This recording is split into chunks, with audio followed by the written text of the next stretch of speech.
Привет, это подкастонация. Здесь мы разбираем горячие темы и собираем нацию думающих людей. Погнали! Сегодняшний выпуск посвящен одной из самых громких новостных тем 10 сентября 2025 года – политическому кризису в Непале, который сопровождается массовыми протестами, а также актуальными событиями во Франции и мировой экономике.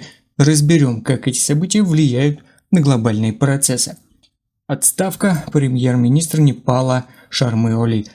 В начале сентября 2025 года Непал оказался в центре политического шторма. Премьер-министр Кхадга Прасад Шарма Оли подал в отставку после беспрецедентных протестов и массовых беспорядков, получивших название «Революция поколения Z». Причиной вспышки стала радикальная мера правительства – запрет деятельности популярных социальных сетей, которые вы сами прекрасно знаете, что в свою очередь вызвало возмущение среди молодежи и активной части общества, привыкшей к цифровому общению. Нам это что-то напоминает.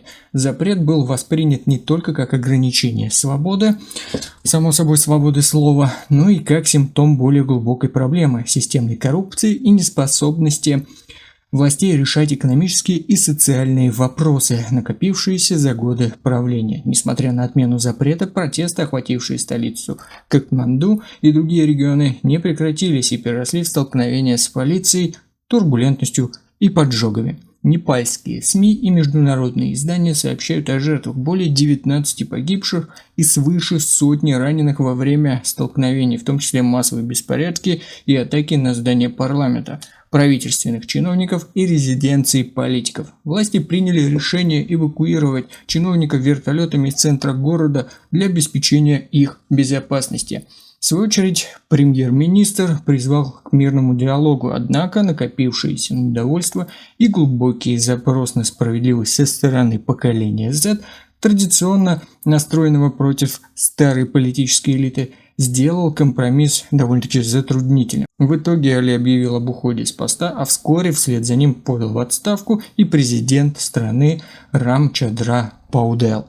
Этот кризис является самым серьезным в Непале с момента упразднения монархии в 2006 году и свидетельствует о том, что цифровая активность и мобилизация молодежи теперь становится мощным фактором политических изменений в странах с развивающейся демократией. Для новых политических сил, таких как Непальский конгресс, сложившаяся ситуация открывает дорогу к власти раньше, чем планировалось по коалиционным соглашениям 2024 года. Ну а мы переходим к следующей теме, и это снова протесты во Франции и социальная нестабильность. На фоне событий в Азии во Франции продолжались масштабные общественные протесты, вызванные решением правительства повысить пенсионный возраст и пересмотреть социальные выплаты.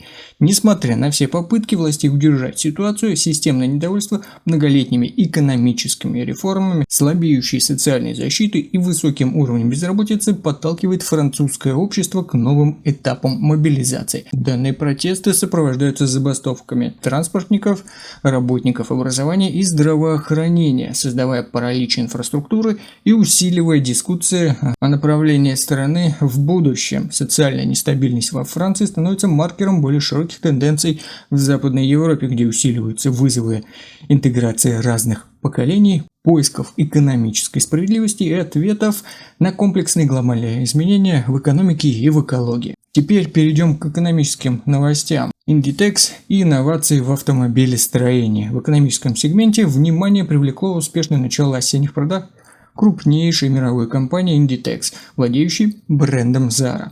После сложного кризисного периода компания демонстрирует восстановление объемов продаж и уверенное расширение на рынках Азии и Европы. Это уже в свою очередь свидетельствует о том, что потребительский спрос постепенно оживает, а глобальная мода и ритейл адаптируются под новые цифровые реалии и устойчивые стандарты. Одновременно важной новостью стали достижения французского автогиганта Renault, который представил инновационные разработки в области электробатарей для электроавтомобилей, само собой. Новые технологии обещают увеличить дальность хода и сократить время зарядки, что является ключевым блоком продвижения электромобилей на массовый рынок.